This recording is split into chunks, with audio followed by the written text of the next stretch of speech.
News voice, जो हर खबर से आपको कराए रूबरू। वैसे तो रेवाड़ी नगर परिषद अपने नए नए कारनामों को लेकर हमेशा सुर्खियों में रही है। बात चाहे कांग्रेस सरकार की हो या फिर भ्रष्टाचार मुक्त शासन देने का दावा करने वाली भाजपा शासन की, नगर परिषद के कार्यकलापों पर कोई फर्क नहीं पड़ा। 2 दर्जन से अधिक मामलों को लेकर लगातार नगर परिषद पर आरोप लगते रहे, लेकिन कभी भी जांच नहीं हुई और न किसी अधिकारी को दंडित किया गया।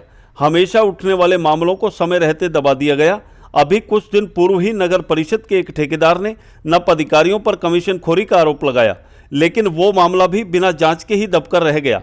यही कारण है कि नगर परिषद के अधिकारी खुलेआम जनता की गाड़ी कमाई को ठिकाने लगा रहे हैं, लेकिन उन्हें यहाँ रोकने टोकने वाला शायद कोई नहीं है। अब ताज़ा मामला डस्टबिन का है। शहर में कुछ दिन पूर्व छोटे साइज के सैकड़ों की संख्या में नए डस्टबिन लगा दिए गए। ये डस्टबिन किसके आदेश पर खरीदे गए, कितने खरीदे गए, यह तो 9 माह पहले नगर परिषद चेयरपर्सन का पदभार संभाल रही पूनम यादव को भी नहीं पता। उन्हें सिर्फ इतना पता चला है कि उनके कार्यभार ग्रहण करने से पहले ही प्रशासक के आदेश पर डस्टबिन खरीदे गए थे। डस्टबिन खरीदने की फाइल पर अधिकारी भी कुंडली मारे बैठे हैं।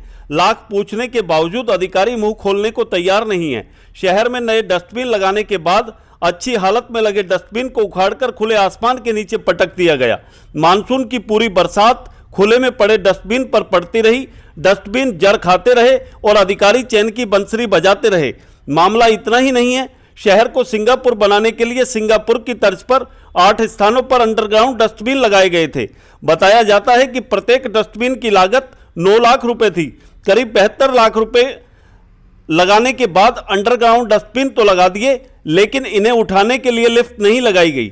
ऐसे में जनता की गाड़ी कमाई के 72 लाख भी पानी पी गए। यह सब किसके आदेश पर लगे, इसका कोई लेखा जोखा अधिकारियों के पास नहीं है, या फिर अधिकारी बताना ही नहीं चाहते ताकि सच सामने आ सके। हालात ये हैं कि जिस भी अधिकारी को मौका मिला उसी ने बहती गंगा में हाथ धोना मुनासिब समझा। सभी ने अपने कार्यकाल में डस्टबिन की खरीद जरूर की है।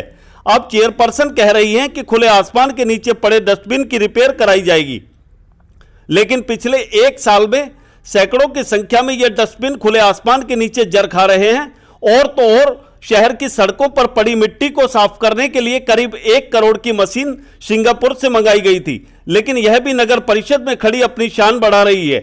यह मशीन पहले भी नगर परिषद में खड़ी थी, लेकिन अधिकारियों के रिकॉर्ड में यह रात को सफाई करती दिखाई गई है। मगर अब शायद इसका उपयोग भी नहीं बचा, क्योंकि शहर की अधिकांश सड़कें गड्ढों में तब्दील हो चुकी हैं। ऐसे में यह मशीन भी सफेद हाथी सिद्ध हो रही है। कुल मिलाकर अधिकारी अपने लाभ के लिए जनता की गाड़ी कमाई को दोनों हाथों से लूट रहे हैं।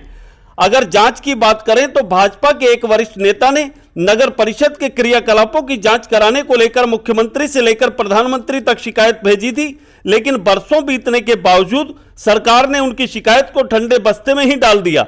हालांकि नप चेयरपर्सन व पार्षदों को शपथ दिलाते समय केंद्रीय मंत्री राव इंद्रजीत सिंह भी नगर परिषद में बढ़ते भ्रष्टाचार को लेकर चिंता जता चुके हैं और आगाह कर चुके हैं कि जनता की गाड़ी कमाई का सही उपयोग किया जाए, लेकिन लगता नहीं कि नगर परिषद के अधिकारियों ने उनकी बात को अनसुना कर दिया। अगर सरकार डस्टबिन खरीदने की जांच करे तो एक बड़ा घोटाला सामने आ सकता है। रेवाड़ी से न्यूज वॉइस के लिए संजय कौशिक के साथ अजय सागर अत्री की रिपोर्ट। तो नगर परिषद की अगर बात करें तो नगर परिषद अपने क्रियाकलापों को लेकर हमेशा सुर्खियों में रही है। अगर आप बात करें डस्टबिन की, तो डस्टबिन जो पहले थे वो कबाड़ बन चुके, दोबारा से 2 डस्टबिन है वो खरीदारी होगी। इस बाबत आप लोगों ने विरोध भी प्रकट किया, क्या पूरा मामला है ये? डस्टबिन जो हमारे पास पुराने थे उनके लिए मतलब बड़े साइज के डस्टबिन थे, उनके लिए अलग से गाड़ी लिफ्ट आई हुई है जो उनको उठा के डेली मतलब साफ करते थे। तो कुछ जगह से हटा दिए थे हमने, दोबारा कहा उनको दोबारा लगाए थे जी, और जो उनमें कोई कमी उनको ठीक कराए थे जी। जो छोटे डस्टबिन लगाए हैं वो हमारी जानकारी में नहीं, ना ही हाउस में इस तरह कोई बात हुई। फिर भी मेरा एक सुझाव है नगर परिषद के अधिकारियों को, चेयरपर्सन को भी, इन जो छोटे डस्टबिन हैं इनको पार्कों में लगा दिया जाए। पार्क में अच्छे काम आएंगे और वहाँ किसी प्रकार के भी नुकसान की तोड़ फोड़ की आशंका नहीं रहेगी और पार्कों में सफाई व्यवस्था अच्छी रहेगी उनकी वजह से।